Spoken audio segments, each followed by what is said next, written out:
नमस्कार दोस्तों, हमारे चैनल बात पते की को देखने के लिए, इतना प्यार देने के लिए, इतना अप्रिशिएट करने के लिए आप सभी का बहुत बहुत धन्यवाद। हमारे साथ बने रहिए, हमारे चैनल को जरूर शेयर कीजिए, लाइक कीजिए, सब्सक्राइब कीजिए। हमें बहुत अच्छा लगता है आपके कमेंट्स देखकर। अच्छे कमेंट और बुरे कमेंट दोनों ही हमारे लिए प्रेरणा का स्रोत होते हैं। हमारे साथ बने रहिए। नमस्कार, आप सभी का बहुत बहुत धन्यवाद।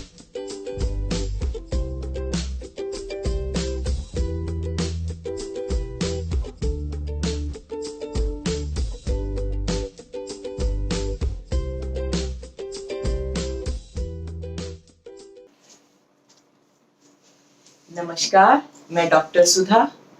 बात पते की पर आप लोगों का बहुत बहुत स्वागत है।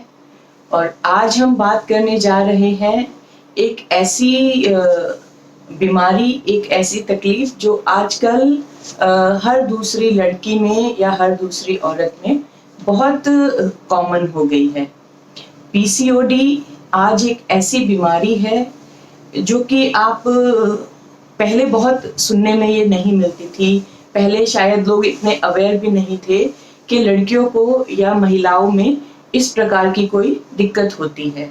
दोस्तों, अब हर कोई पीसीओडी के बारे में जानता है क्योंकि बहुत ज़्यादा बढ़ रही है ये बीमारी। और आए दिन आप सुनने को मिल जाएगा आप लोगों को कि हाँ, इस लड़की को या इस महिला को पीसीओडी की बीमारी है। तो सबसे पहले हम ये जानेंगे कि पीसीओडी क्या है। तो पीसीओडी जो है वो एक पॉलीसिस्टिक ओवरी डिसऑर्डर, हिंदी में इसको एक आसान भाषा में हम ये कह सकते हैं, जो महिलाओं का जो रिप्रोडक्टिव सिस्टम है, जो प्रजनन तंत्र है, उसमें जो दो ओवरीज होती हैं, उन ओवरीज में सिस्ट यानी कि गांठें बनने लग जाती हैं। तो उस वजह से बहुत सी और दिक्कतें, बहुत सी और जो बीमारियां हैं, उस परेशानी के चलते ये आने लग जाती हैं। सबसे पहली और जो इम्पोर्टेंट बात ये है कि पीसीओडी का कोई इलाज नहीं है। इसको आप होने से पहले ही कंट्रोल कर सकते हैं या अपनी जो जीवन शैली है उसमें कुछ बदलाव लाकर आप इस बीमारी से बच सकते हैं। तो अब एक बात यहाँ ये भी आती है कि क्यों अब ये बीमारी, जो कि पहले 35 साल 40 साल की महिलाओं में ही ये बीमारी होती थी, आजकल स्कूल गोइंग गर्ल्स और कॉलेज गोइंग गर्ल्स, मतलब बहुत कम उम्र में 20-22 साल में ये जो परेशानी है ये अब आम बात हो गई है। तो कारण क्या है? कारण जो है एक हमारी जीवन शैली है। मेडिकली आप लोगों को यूट्यूब पर, गूगल पर बहुत सी इसके रीजंस मिल जाएंगे, लेकिन क्योंकि ये हमारा चैनल घरेलू नुस्खों पर और आप जैसे जानते हैं कि हमारे टोटकों पर ही ये बेस्ड है, तो मैं बात करूंगी आम बात कि क्यों, किस लिए ये आजकल लड़कियों में और महिलाओं में ये बीमारी हो रही है। तो सबसे पहला जो है एक हमारी जीवन शैली, बदलती हुई जीवन शैली और खान पान, इतनी देर देर तक रातों में आजकल बच्चों का जगना और स्ट्रेस। सबसे बड़ा जो रीजन है इसका वो स्ट्रेस है, जो कि पढ़ाई करने वाले बच्चों में भी है और अपने जो करियर को लेके आजकल जो भाग दौड़ और एक रेस लगी हुई है उसको लेकर भी, और भी जीवन में अननेसेसरी बहुत से स्ट्रेस आजकल के बच्चे पाले बैठते हैं। तो सबसे पहला जो रीजन है वो ये कि ये बीमारी हो ही रही है, आपके जो हार्मोन्स डिसबैलेंस हो रहे हैं, इसलिए ये आपकी हो रही है। और हार्मोन्स क्यों डिसबैलेंस हो रहे हैं? हार्मोन्स क्यों डिसबैलेंस हो रहे हैं? सबसे बड़ा हार्मोन डिसबैलेंस होने का जो रीजन है वो स्ट्रेस है। स्ट्रेस आप लेते हैं, आप सोचते हैं, डिप्रेशन में आप ज्यादा रहते हैं। अवसाद आजकल बच्चों में, लड़कियों हो चाहे लड़के हो, लेकिन आज ये बात महिलाओं से रिलेटेड है तो हम लड़कियों की ही बात करेंगे। तो जो अननेसेसरी आप लोग इतना स्ट्रेस ले रहे हैं उस स्ट्रेस के चलते जो बॉडी में हार्मोन्स का डिसबैलेंस हो रहा है, उस डिसबैलेंस के चलते ही ये बीमारियां जो हैं आजकल बहुत ज्यादा हमको सुनने में मिल रही है। तो अब करना क्या है? सबसे पहली बात ये कि जो हमारे पुराने तरीके हैं, जो पीरियड्स को लेकर मान्यताएं हैं, जो कि अब आजकल आधुनिक युग के चलते वो चीजें हम लोग बिल्कुल भूल जाते हैं या उन बातों को हम लोग तकियानुसी कहते हैं।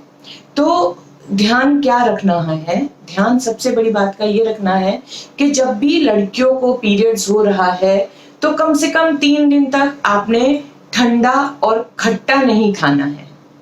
ये सबसे बड़ा रीजन होता है क्योंकि आपकी बॉडी के अंदर एक केमिकल रिएक्शन हो रहा है।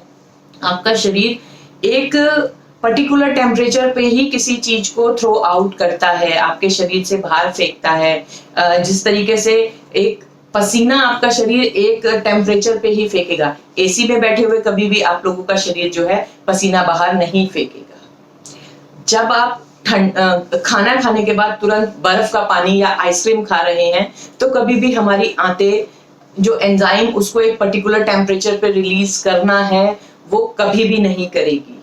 इसी तरीके से जब हमारा मंथली पीरियड आता है तब भी बॉडी को एक पर्टिकुलर टेम्परेचर चाहिए जिसकी वजह से वो सारा का सारा जो डिस्चार्ज उसने करना है, जो आपके शरीर से बाहर उसने जो भी वेस्ट ब्लड है वो उसने बाहर फेंकना है, तो वो उसके लिए भी उसको एक पर्टिकुलर टेम्परेचर चाहिए जो कि आप दे नहीं रहे हैं।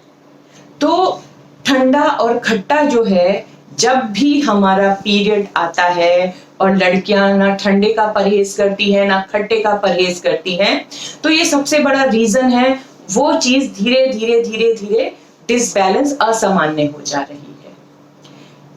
रेस्ट करना पीरियड्स में बहुत जरूरी है। अननेसेसरी आपको रेस्टलेस नहीं होना है। ये हमारी पुरानी मान्यता है कि जब पीरियड्स होते थे तो लड़कियों को, औरतों को एक कमरा दे दिया जाता था कि आप वहीं रहें। उसका मतलब ये नहीं था कि उनको कोई छूत लग गई है। उसका मतलब ये था कि पहले लड़कियां और औरतें जो हैं सारे घरों के काम अपने हाथों से करती थी और वो बहुत मेहनत के काम होते थे।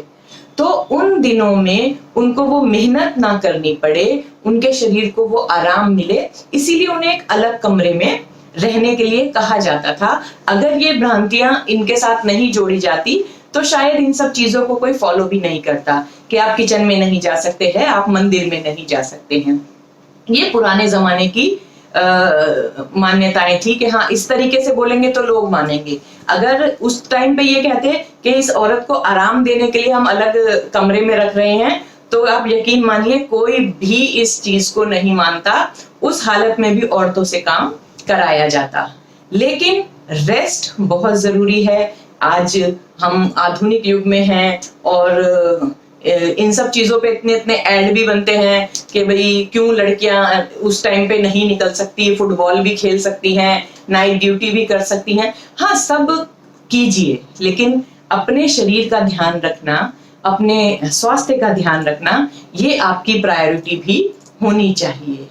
तो सबसे महत्वपूर्ण क्या बात है? आपका अपना शरीर, आपका रिप्रोटेक्शन, जो आगे जाके आपको बच्चे पैदा करने के लिए सहायता करता है। और आजकल आप देख रहे हैं एक एक बच्चा, दो दो बच्चा करने में कितनी कॉम्प्लिकेशन औरतों में आ रही है। उसके कारण सब यही है कि आपकी जीवन शैली बिल्कुल भी ठीक नहीं है। तो दोस्तों, पीसीओडी से अगर आपको बचना है, इससे सिर्फ आप बचाव कर सकते हैं, अपनी बच्चियों का बचाव कर सकते हैं, खुद का आप बचाव कर सकते हैं। एक बार हो जाने के बाद फिर इसका कोई इलाज नहीं है, आजीवन आपको दवाइयों पर ही बेस्ड रहना पड़ेगा और बच्चे पैदा होने में बहुत दिक्कत हो सकती है। पीसीओडी जिसको हो रहा है उसको डायबिटीज बहुत जल्दी, टाइप 2 का डायबिटीज उसको बहुत जल्दी होगा और अन्य जितनी भी बीमारियां हैं एक के बाद एक, मोटापा है, बहुत सी बीमारियां आप जो है आमंत्रित कर लेते हैं पीसीओडी के साथ। तो कोशिश आपकी यही रहनी चाहिए कि जब भी आपको मंथली पीरियड आ रहा है, आपने अपने खान पान का ध्यान रखना है। ठंडा पानी, कोई भी ठंडी चीज, खट्टी चीज आपने नहीं खानी है। आपने कम से कम 2 दिन घर में रहना है। बहुत जरूरी ना हो तो घर से मत निकलिए। प्रॉपर रेस्ट कीजिए और अपनी काफ मसल्स का, पिंडलियों की मालिश आप पीरियड के दौरान जरूर कराएं, क्योंकि हमारा जो पिंडलियां होती हैं उसके अंदर हमारे सारे रिप्रोडक्शन के पॉइंट्स हैं, जिनकी मसाज करने से ये सारा का सारा हमारा सिस्टम जो है उसको बहुत अच्छे से ऑक्सीजन मिलती है। सारे पॉइंट्स जो हैं वो एक्टिव होते हैं और जो मंथली साइकिल है वो बहुत आसानी से हमारी निकल जाती है। पेन भी नहीं होता और कभी भी डिपॉजिट रहने का या पीरियड्स को अटकने का आपको मौका नहीं मिलेगा। हो सके उस 4-5 दिन में आपको गर्म चीजें खानी है। थोड़ा सा गुड़ है, सौंठ है, उसका आप थोड़ा काढ़ा बना के पी लीजिए। ये कोई बुरी चीजें नहीं हैं। अजवाइन का आप इस्तेमाल आप कर सकते हैं। तो सबसे बड़ी बात यही है, और बार बार मैं ये कहूंगी कि लड़कियों को, औरतों को अपना ध्यान रखना है और पीरियड्स को आप कैजुअली मत लीजिए। ये आपके जीवन में 12-13 साल की उम्र से जुड़ के 50 साल 45 साल तक आपके साथ चलना है। ये आपके शरीर को स्वस्थ रखने में, एक्टिव रखने में आपकी बहुत मदद करता है। तो आपको इस साइकिल का, इस समय का खुद का भी ध्यान रखना है और अपने पीरियड्स का भी बहुत ज्यादा ध्यान रखना है। तो पीसीओडी से बच सकते हैं, उसको ना होने से आप रोक सकते हैं, लेकिन अगर हाँ हो जाता है तो उसका इलाज थोड़ा सा मुश्किल है। तो दोस्तों, अगर पीसीओडी से रिलेटेड आपका कोई भी सवाल है, बच्चियों से रिलेटेड आपका कोई भी सवाल है, तो आप कमेंट बॉक्स में मुझे लिख सकते हैं। चैनल को लाइक कीजिए, कमेंट्स कीजिए, इसको सब्सक्राइब कीजिए, जैसा कि हम बार बार कहते हैं। ये वीडियो आपको कैसा लगा एक बार मुझे कमेंट करके जरूर बताइएगा। और जो आजकल वक्त चल रहा है तो मैं यही कहूंगी कि घर में रहिए, सुरक्षित रहिए, अपना भी ध्यान रखिए और अपने अपनों का भी ध्यान रखिए। इसी के साथ मैं विदा लेती हूँ। तब तक के लिए नमस्कार।